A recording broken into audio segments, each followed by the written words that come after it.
In digital Marathi, जनतेच्या हक्काचं व्यासपीठ।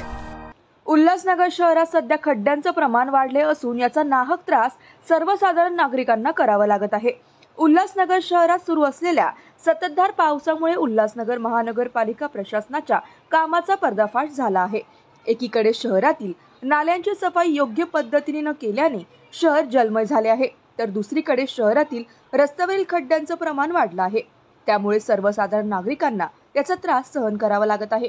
मात्र याच खड्ड्यांमुळे गेल्या 2 महिन्यात 10 ते 15 अपघात देखील झाले आहे। खड्ड्यांमुळे नागरिकांचे वाहनांचे देखील नुकसान होत आहे। त्यामुळे या खड्ड्यांना नेमके जबाबदार कोण? सरकार की पालिका प्रशासन? तसेच हे खड्डे पालिका कधी बुजवणार असा प्रश्न शहरातील नागरिकांना उपलब्ध होत आहे। उल्हासनगर हे खड्ड्यांचे शहर असं झालेलं आहे की इथे जे आहेत ते खड्ड्यात रस्ता आहे का रस्त्यात खड्डा आहे हे समजायला मानत नाही। उल्हासनगर हे जे आहे, पहिले बोलायचे संतांची भूमी, पण उल्हासनगर आमच्या मानानुसार संतांची भूमी नसून खड्ड्यांची भूमी झालेली आहे, जिथे माणसांना नाहक त्रास सहन करावा लागतो, गाड्यांचं नातोनात नुकसान होते, त्याच्यानंतर तुमची हाडं खिळखिळ होतात। म्हणजे माणसांना एखाद्याला हॉस्पिटलला जायचं असेल, इमर्जन्सी केस असेल तर हॉस्पिटलला पण ते ॲम्ब्युलन्सनी जाऊ नाही शकत। त्याच्यामुळे हे खड्ड्यांचं जे प्रशासनाने याच्याकडे लक्ष द्यावं आणि हे जे खड्डे आहेत ते 12 महिने, असं नाही की पावसाळा आहे म्हणूनच खड्डे, उन्हाळा, पावसाळा, हिवाळा हे पूर्ण ऋतूमध्ये तुम्हाला खड्डे दिसणार आहे। त्याच्यामुळे खड्ड्यांचं जे प्रमाण पावसाळ्यामध्ये जास्त वाढतं। त्याच्यामुळे मला सरकारला हे सांगणं आहे की तुम्ही हे जे रस्त्याचा विकास करता ते रस्त्याचा विकास करा। पहिले रस्त्याचा जर विकास होईल तर तुमच्या शहराचा विकास होईल। ट्रान्सपोर्टेशन जे आहे ते त्या रस्त्यामुळे पेट्रोल वगैरे जे आहे ते आम्हाला सहन करावं लागतं। त्याच्यामुळे जे आम्हाला सरकारला एवढीच विनंती आहे, या खड्ड्यांकडे लक्ष द्यावं। उल्हासनगर महानगरपालिका ही जगातली सर्वात भ्रष्ट महानगरपालिका आहे। तुम्ही कुठल्याही शहरात गेला, एकाच रस्त्याचं काम दरवर्षी केलं जातं।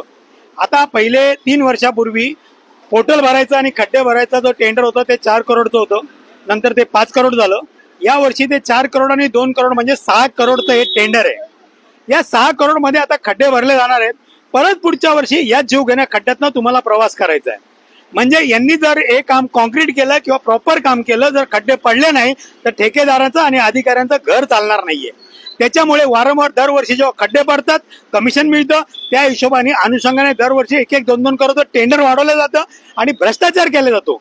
परंतु हे जे रस्ते आहे कायमस्वरूपी कसे बनतील किंवा याच्यावर खड्डे कसे पडणार नाही याच्यासाठी प्रशासन असेल किंवा सत्ताधारी असेल यांना यांच्याशी काही घेणं देणं नाहीये।